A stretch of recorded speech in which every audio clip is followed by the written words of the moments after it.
presented by Aditya Recording Studio, Machhagar, Gopalganj.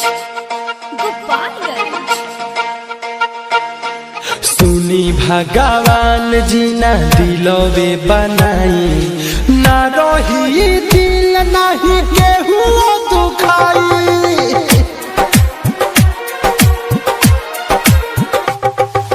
सुनी भगवान जी ना दिलवे बनाई, ना रही दिल नहीं केहू दुखाई।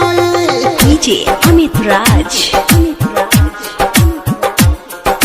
प्यार मोहब्बत का होला ना केहू के बुझाई, ना रही दिल नहीं केहू दुखाई।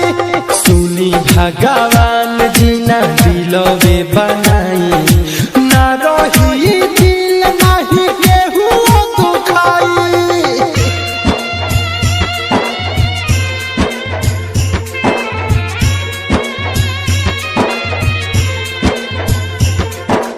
DJ Amit Raj.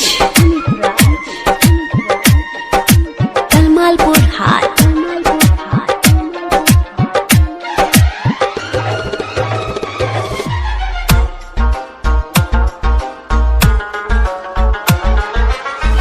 प्यार मोहब्बत अब केहू के ना भावे, मतलब खाती लोगवा दिलवा लगावे।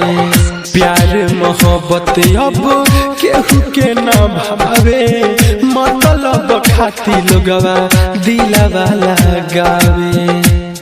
गिरे अखिया से लोर जब जाली सन छोड़, गिरे अखिया से लोर जब जाली सन छोड़। दिल के दर्द केहू नहीं केहू से सुनाई, ना रही दिल नहीं केहू दुखाई।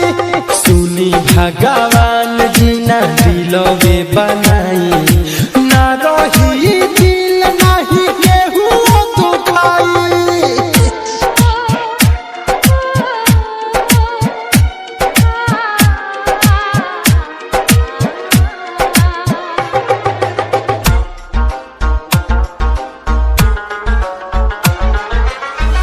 अब नहीं केहू पर सुन विश्वास बा, दिलवा हमार बनल जिंदा लाश बा। सच भोजपुरिया गाके कह सब लोग से दूरे रहलो भाई, प्यार वाला रोग से। कहे दीपक दीवाना करेली सब बहाना, कहे दीपक दीवाना करेली सब बहाना। से सोनत सर मिलक दिल के मिले ना दवाई, ना रही दिल नहीं केहू दुखाई। सुनी भगवान जी ना दिलवे बनाई, ना रही दिल नहीं केहू दुखाई। प्यार मोहब्बत का होला ना केहू के बुझाई, ना रही